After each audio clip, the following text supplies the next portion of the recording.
me permitiera presentarla. Con ustedes, la doctora Milagros Salazar Latorre, licenciada de Enfermería por la Universidad Ricardo Palma, con maestría en investigación y docencia por la Universidad Inca Garcilaso de la Vega y doctorado en salud pública en la misma universidad. Actualmente es docente en la universidad y nos brindará en la ponencia sobre generalidades, control y prevención de SARS-CoV-2. Adelante, doctora Milagros. Ok, gracias, muy amable. Entonces yo agradezco a los organizadores de este evento porque es muy importante en este momento que estamos viviendo en nuestro país, una crisis en el sector salud, en el sector económico y social, y cómo, mírenme, una enfermedad, y en este caso este virus del COVID, puede afectar no solamente a nuestro país, sino a todo el mundo.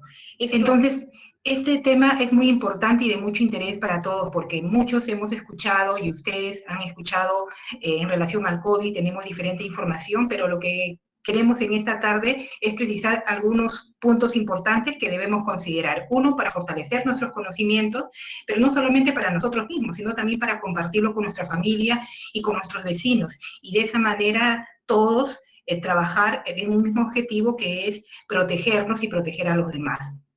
Entonces, cuando decimos qué cosa es el COVID-19, es un virus nuevo, no lo conocemos a nivel de todos los establecimientos o instituciones de salud de los diferentes países, están recién en una investigación, sabemos que se inició en China, en Wuhan específicamente, y de ahí se propagó a todos los países del mundo. Es por eso que se denomina la pandemia, es una pandemia.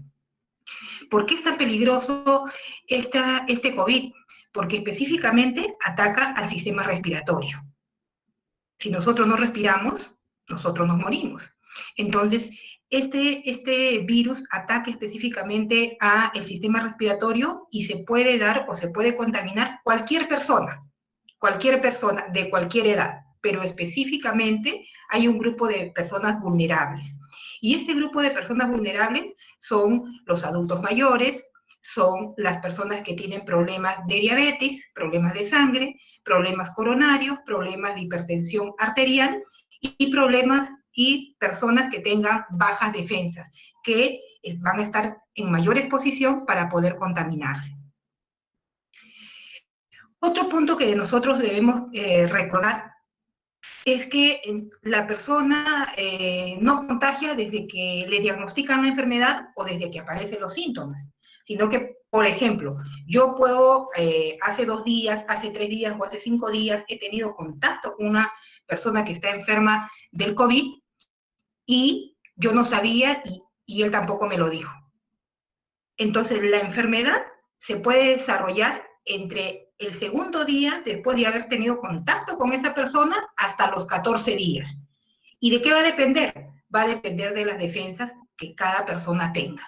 Entonces yo lo puedo desarrollar a los 2 días, al tercero, al cuarto o al 10º día. Generalmente, de acuerdo a la evolución y a los casos que se ven y a las casuísticas que se ven en la actualidad, no solamente en nuestro país, sino en otros países, generalmente se define o se manifiesta la sintomatología cuando una persona se ha contagiado en el espacio del 5º día.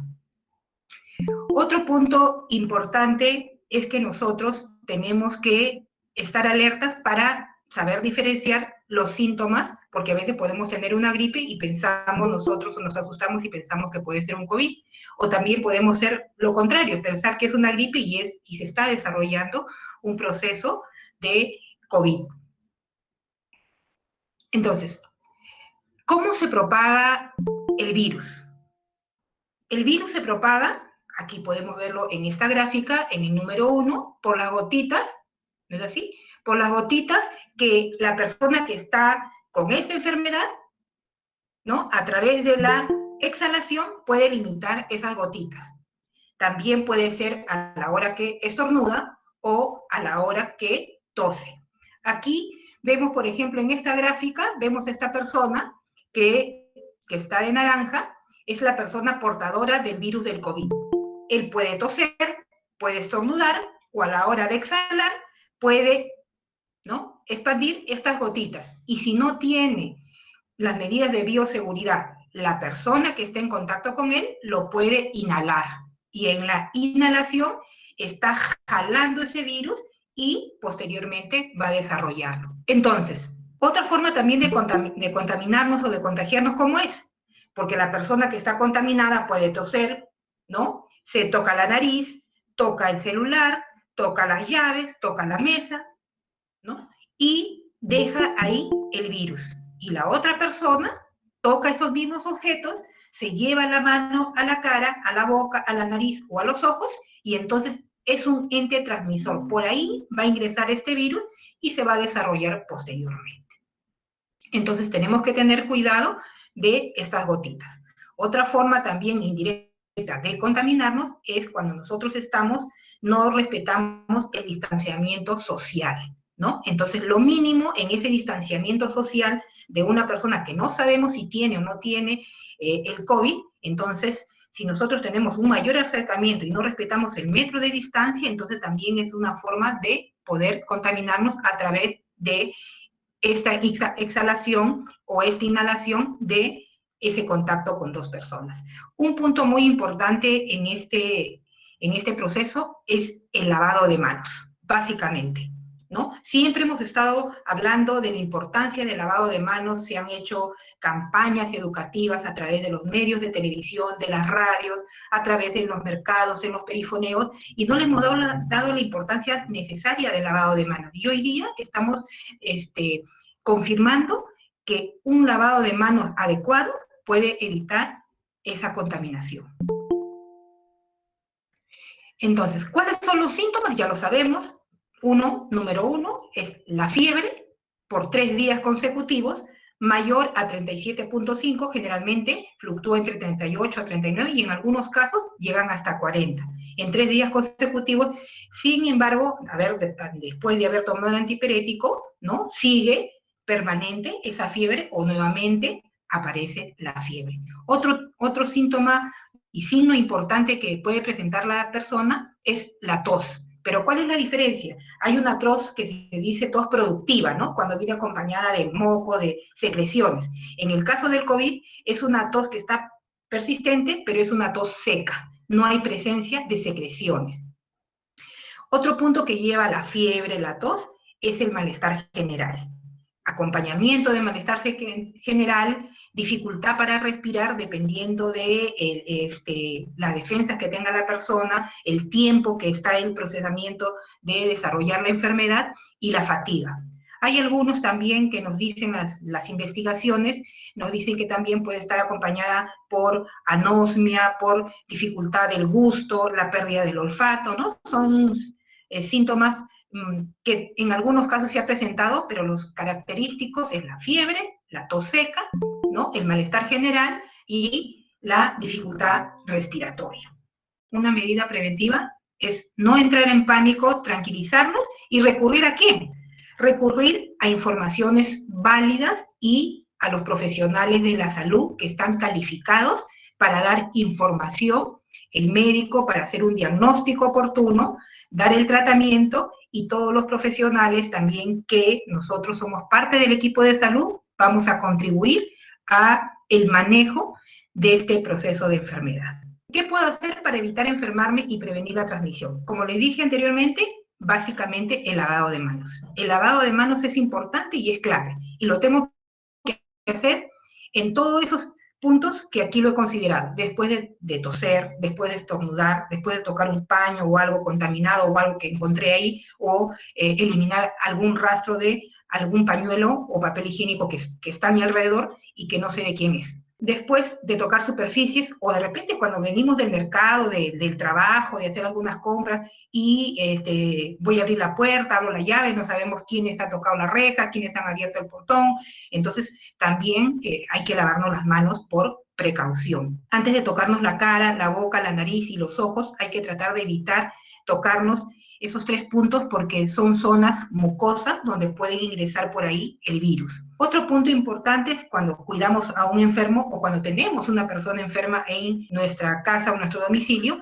también tenemos que tener las medidas de seguridad, no solamente para la persona que está enferma, sino también para nosotros.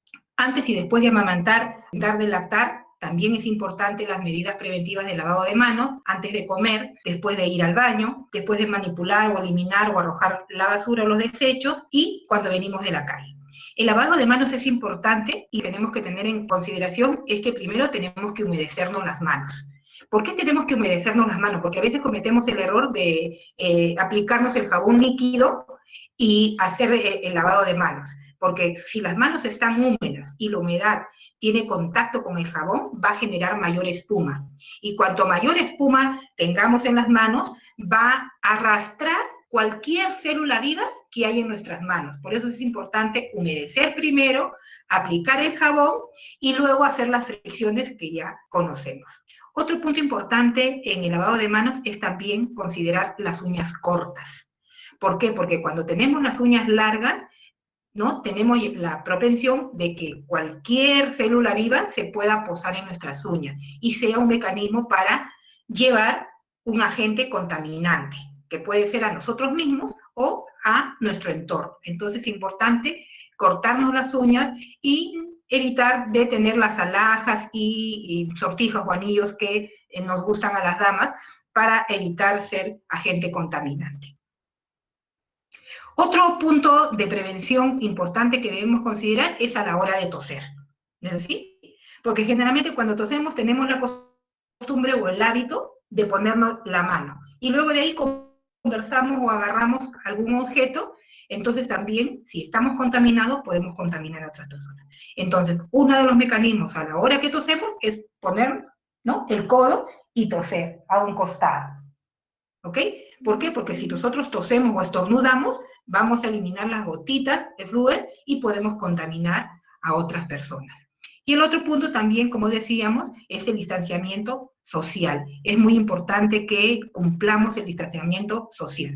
Otro de los puntos importantes son las reuniones, ¿no? Las reuniones, por ende, el ser humano es sociable, ¿no? Y siempre quiere estar en contacto con otras personas, pero en una situación de esta naturaleza tenemos que cuidarnos, cuidar a nuestra familia y también cuidar a nuestros familiares o a nuestros amigos y evitar estas reuniones que pueden ser un boomerang que contagie a alguien que nosotros tenemos o personas queridas de nosotros.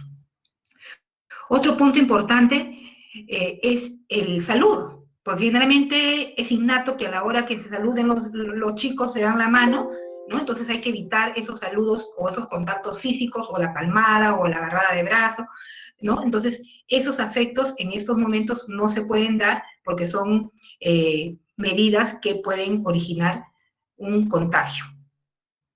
Y también aquí la limpieza, muy importante, porque si en la familia tenemos 3 o 4 personas que vienen de la calle, que vienen de trabajar, que vienen de hacer compras, entonces han estado expuestos afuera, han comprado, han cambiado dinero, han recogido bolsas, han venido en el micro, han venido en el bus, entonces pueden ser zonas donde se pueden posar estos virus y esto lo podemos traer a nuestra casa. Entonces es importante hacer la desinfección de todas las, de los pisos, de la mesa y también de las manecillas de nuestras puertas, que es muy importante. Entonces, una medida preventiva es pensar que los miembros de nuestras casas o las personas que nos visitan pueden ser potencialmente contaminados, ¿no? Entonces, si nosotros pensamos que las personas que vienen a visitarnos por X motivo o nuestra familia que viene de trabajar potencialmente contaminados porque no sabemos cuál ha sido su contacto o con quiénes se ha relacionado en su trabajo a la hora que se ha trasladado desde el trabajo hasta la casa. ¿Y para qué debemos pensar que son potencialmente contaminantes? Porque tenemos que, ¿no?, realizar las medidas de prevención y de protección. Los guantes, el lavado de manos, la desinfección de las puertas, ¿no?, que él también cuando viene se haga el lavado de manos, se retire la ropa y una serie de procedimientos para evitar contaminar.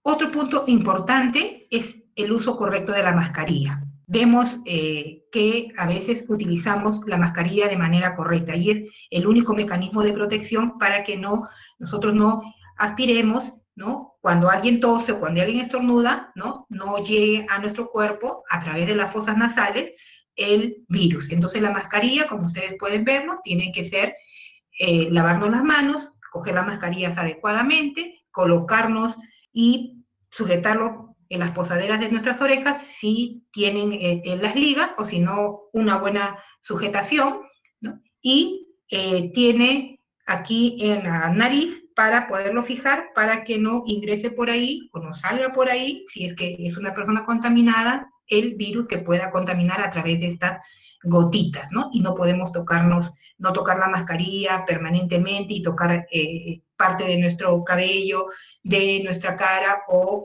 los saludos que generalmente tendemos a hacerlo. Otro punto importante también que debemos considerar es tener el cabello recogido, ¿no? Para evitar la contaminación.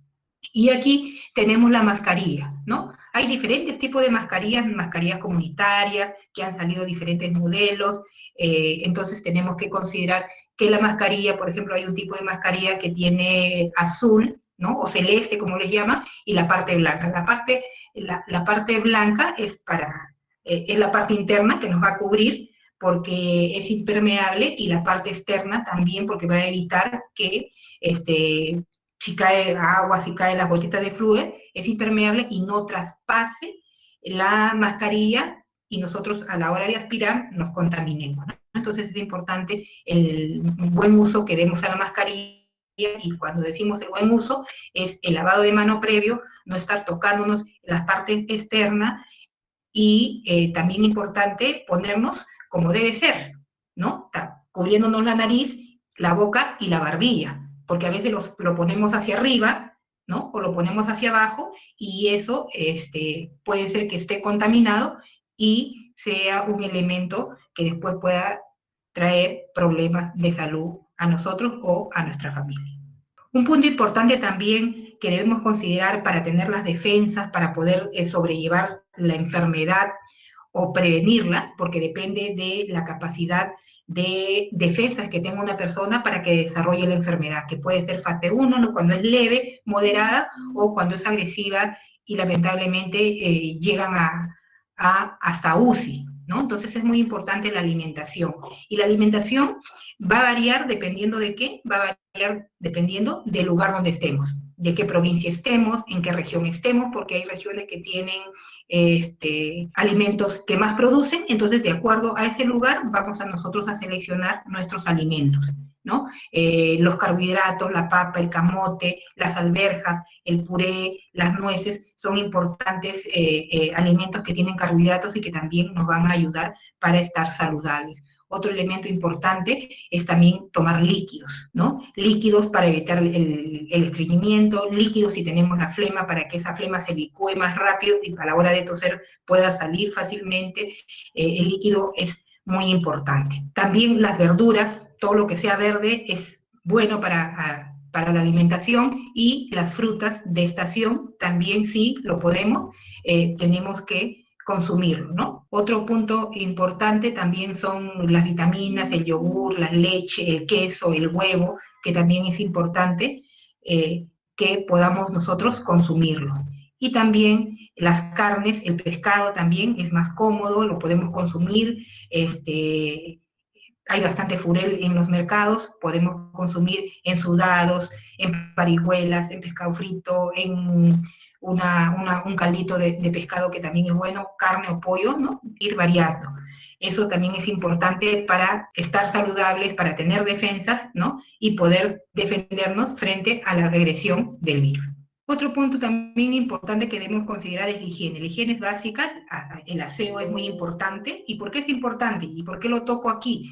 Porque a través del aseo nosotros mejoramos la circulación, porque en el tiempo de pandemia generalmente tratamos de no salir mucho a hacer actividades a la calle y estamos haciendo trabajo remoto. Entonces nos volvemos sedentarios, la circulación baja, entonces hay menos oxigenación. Entonces es importante que hacemos nuestros aseos, hacemos nuestros masajes para mejorar la circulación, y hay ese buen intercambio gaseoso que necesita nuestra célula para estar fuertes y saludables. El recorte de uñas que les hablaba también es importante para que no se pose ningún agente vivo en nuestras uñas y podamos contaminar. La higiene y el cepillado de dientes también es importante. Y aquí también es importante, otro punto en las medidas preventivas, la comunicación. Una buena comunicación positiva, una información adecuada, ¿no? No todo lo que escuchamos o todo lo que vemos por las redes tenemos que repetirlos, tenemos que ir a fuentes confiables, a textos, lo que dicen los médicos, por ejemplo, estas charlas tan importantes que está haciendo la Escuela de Tecnología a través de este proyecto, supervisado siempre por la docente, la doctora Sofía, que los está monitorizando, los estudiantes también es muy importante. Entonces tenemos que ir a fuentes confiables. Entonces, eso es muy importante y una comunicación precisa, clara y sencilla para que todos podamos entender y compartir. Otro punto importante también es, en todo este proceso, es los ejercicios, ¿no? Porque estamos sedentarios y cuando uno está sedentario viene también el estreñimiento y también dolores articulares dependiendo de la edad. Personas a partir de los 40 que están sedentarias vienen dolores articulares o cuando suben o bajan se agitan rápido, ¿no? ¿Por qué? Porque han estado sedentarios. Entonces hay que mantener una actividad física moderada dependiendo de la condición, la edad y los tiempos que tenemos. Podemos programarnos las actividades físicas, ¿no? Hacer caminatas por 10 minutos, hacer la respiración, que es muy importante para hacer ese intercambio que nos va a favorecer, inhalar profundamente, esperar 3 segundos y exhalar, ¿no? Esta frecuencia va a ser dependiendo de cómo nosotros toleremos. Lo ideal es que hagamos este ejercicio, ¿no? En una frecuencia de 10 veces, por 3 veces al día, mañana, tarde y noche. Pero si no toleramos, podemos hacer en una primera ronda 3 veces, 4 veces, y así a medida que vayamos entrenando vamos a ver que tenemos que hacer una buena inspiración y una buena exhalación. Entonces, este ejercicio va a permitir oxigenarnos y hacer un buen intercambio de gases. El baile también es importante, es básico, ¿no? Los ejercicios, a la hora de hacer actividad, la limpieza, ordenar la casa, siempre uno está en actividad y está movilizando los músculos, los brazos, las piernas. A la hora de hacer la limpieza y ordenar la casa, también podemos nosotros, y todo esto podemos hacerlo compartido con todos los miembros de nuestra familia. Otro punto también es importante, la distracción, ¿no? Porque antes teníamos para salir, para mirar, para caminar, y ahora tenemos que estar en casa. Podemos jugar ludo, podemos jugar bingo, otras actividades que podemos compartirlo con familia, con nuestros abuelos, con nuestros padres, con los nietos, con nuestros hijos, y podemos compartir, o un karaoke. También es muy importante porque cuando una persona está estresada, también eso afecta a nuestras defensas. Entonces debemos tratar y utilizar todos los recursos que podamos tener en casa para poder relajarnos, que eso va a evitar disminuir las defensas y poder también enfrentar cualquier problema de salud. No solamente de COVID, sino cualquier problema de salud. Y también algo muy importante que a veces no lo tocamos porque damos muchas recomendaciones de alimento, de higiene, ¿no? Pero también tenemos que saber administrar nuestro presupuesto. Entonces en casa, dependiendo con quién vivamos, tenemos que hacer nuestros presupuestos, tenemos que hacer nuestros costeos de lo prioritario para la casa. Y lo prioritario para la casa es la alimentación para estar bien, saludable, para protegernos, ¿no? Y las necesidades básicas que podamos tener y cómo vamos a financiar. ¿Por qué? Porque también hay muchas personas que tienen este tipo de problemas y también eso afecta el estado emocional, el estado de salud, y eso tenemos que cuidar y prevenirlo. Entonces, son temas muy importantes que debemos saber organizarnos en la familia. Bueno, yo les agradezco a todos ustedes por haberme escuchado estos tips pequeñitos, pero son tan importantes, y yo les digo muchas gracias por haberme escuchado. Hasta la próxima, y protejamos a nuestra familia. Si protegemos a nuestra familia, podemos proteger a la familia de nuestro entorno. Muchas gracias. ¿Cómo puedo evitar traer el COVID a mi casa? Ya, eso es importante porque primeramente tengo que decir a dónde yo me voy a dirigir. Me voy a ir a mi trabajo. Si me voy a mi trabajo, todos los trabajos tienen un sistema de un protocolo, ¿no? Y si en su trabajo de ustedes no hay un protocolo de cómo debemos el distanciamiento, la ventilación, el uso de mascarillas, rotarse para la hora de almorzar, el distanciamiento social, tenemos que nosotros protegernos, porque ahí vamos a evitar contaminarnos en el medio laboral, ¿no? Por ejemplo, los que somos de salud, definitivamente estamos permanentemente en contacto y tenemos que tener ciertas medidas de protección. Si estamos trabajando en un mercado, también hay medidas que tenemos que considerar. Entonces, primeramente tenemos que saber a dónde vamos a ir y cómo debemos protegernos. Segundo, si estamos para trasladarnos, ¿cómo nos vamos a trasladar? Generalmente la mayoría de los peruanos nos trasladamos a través de un medio público, entonces tenemos que trasladarnos a un medio público que tenga ventilación, que es muy importante, separarnos el distanciamiento social, y definitivamente a la hora de bajar tenemos que sujetarnos pues de la manecilla para bajar o para pagar también. Entonces lo primero es tener, si podemos, en nuestra cartera, en nuestra bolsa, en nuestro bolsillo, un desinfectante en gel o alcohol para poder, ¿no?, de manera preventiva, a la hora que bajamos o a la hora que pagamos o a la hora que recibimos el dinero y guardamos el dinero, ponemos nuestro gel y hacernos nuestra limpieza de manos. Y ya luego, cuando lleguemos a nuestra casa, hacernos un buen lavado de manos. Un buen lavado de manos es con jabón. El jabón Bolívar, ese es un buen jabón que nos puede ayudar, no necesitamos comprarnos un jabón de tocador. El jabón Bolívar es suficiente para poder hacernos un buen lavado de manos con buena cantidad de agua para poder retirar cualquier célula viva. Y también a la hora de los zapatos también es muy importante. Los zapatos, a veces tenemos los zapatos que vamos cuando salimos afuera, y cuando entramos a nuestras casas podemos tener nuestros, las sandalias o pantuflas que nos ponemos en casa, y también retirar nuestra ropa y tener un lugar, ¿no?, una cesta para poner las ropas que puedan ser contaminadas, ¿no? Es muy importante ese punto. Cuando entremos al hospital, ¿qué medidas podemos tomar al respecto? Bueno, en los hospitales hay protocolos también. Generalmente no dejan entrar a la familia cuando una persona está mal, solamente entra un momento y después se retiran, y todo es por teléfono, ¿no? Ahí también ustedes saben que el lugar más contaminado es un ambiente hospitalario. Puede ser un centro de salud, una posta de salud, un hospital. Siempre va a ser altamente contaminado, no solamente por el COVID, siempre es altamente contaminado porque vienen pacientes con diferentes enfermedades. Entonces, ahí también es muy importante el distanciamiento social, tratar de evitar de sentarse junto a otra persona o no tocar estos espacios que están en los hospitales que nos pueden contaminar. Hay que llevar, si tenemos que apuntar algo, tener la precaución de llevar nuestro papel, nuestro lapicero para anotar lo que nos dicen el personal de salud, y no estar prestándonos objetos, porque también ahí pueden ser que esté la presencia del virus y nos podamos contaminar. Y la ropa también tendrá el cuidado necesario. ¿Por qué la mascarilla debo ponerla con la parte azul delantera? Ya, porque la mascarilla, la parte azul es la parte externa, es impermeable, ¿no? O sea, supongamos que yo no tengo la mascarilla y al frente está una persona que tiene la mascarilla, sí, y supuestamente yo estoy con COVID y toso o estornudo, esas gotitas van a ir a posarse en la mascarilla. Y la mascarilla que está en azul es impermeable. ¿Qué quiere decir eso? Que el virus no va a traspasar. Por eso que tenemos que tener esa precaución. Los asintomáticos contagian. Sí, los asintomáticos contagian. En las investigaciones a niveles internacionales ya nos están diciendo.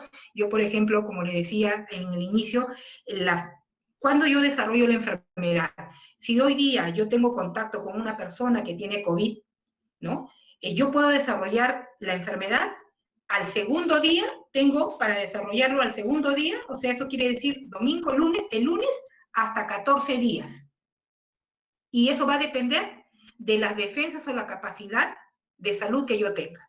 Si tengo menos defensa, voy a desarrollarlo al segundo, tercero, cuarto día. Generalmente las estadísticas nos dicen, o las casuísticas nos dicen, que las personas empiezan a tener la sintomatología en el quinto día. Pero yo en este momento puedo tener la enfermedad, pero soy asintomática. Eso no quiere decir que no contagie. Sí puedo contagiar, ¿no? Entonces, por eso que yo decía en una de las láminas que todas las personas que de repente me visitan, o la familia que viene de la calle y que sale de trabajar, lo tengo que ver como potencialmente contaminado, porque no sé si está en el día 1, en el día 2, en el día 3. Entonces, es por eso que tenemos que mantener el distanciamiento social, la utilización de la mascarilla, el ambiente ventilado, ¿no?, la higiene necesaria, y la alimentación también, que es importante, ¿no? ¿Es cierto que por el COVID puedes presentar pérdida de olfato y gusto por meses? Ya hay investigaciones, por ejemplo, en Corea, hicieron las primeras investigaciones hace, en el mes de marzo, en abril, justo estaba haciendo un artículo, y justo ahí el doctor el director de la clínica decía que en en el 20% de los pacientes que habían atendido en ese hospital habían presentado la pérdida del olfato, ¿no?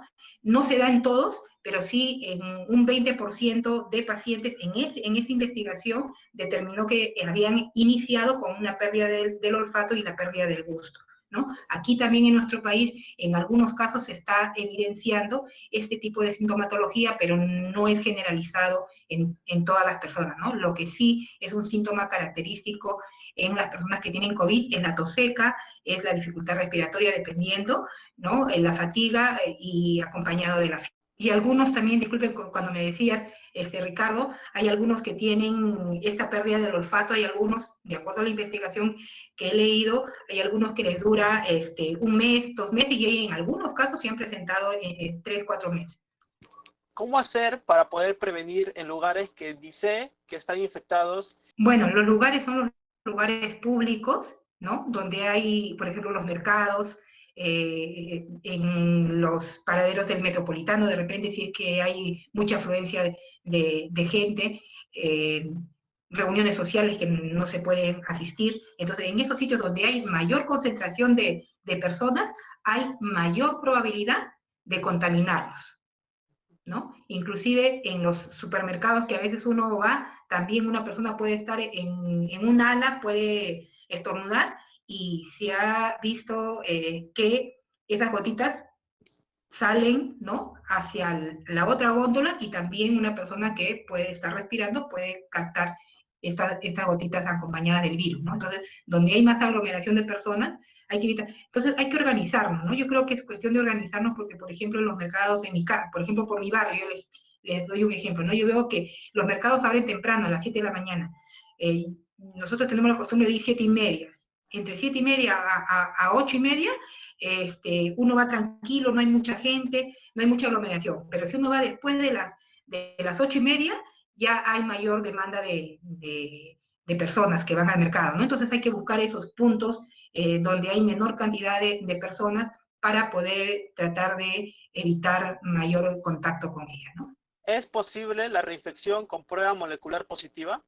Bueno, mucho se está hablando de ese tema, pero muy poco, hay casos que se han presentado, ¿no? Hay personas que han tenido la enfermedad, le han diagnosticado, se han sanado, le han dado de alta, y hay casos donde se ha presentado que nuevamente ha habido una recidiva que se ha dado, ¿no?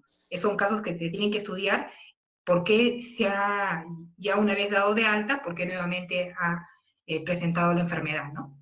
Son casos que tienen que estar en estudio, porque recuerden que esta enfermedad es una enfermedad nueva, es un virus nuevo que se da en humanos y que está en proceso de investigación, y que a medida que cuanto mayor investigación se den, se van a poder ir aclarando esos detalles, ¿no? Que hasta ahora, más o menos de acuerdo a lo que se está presentando, lo sabemos.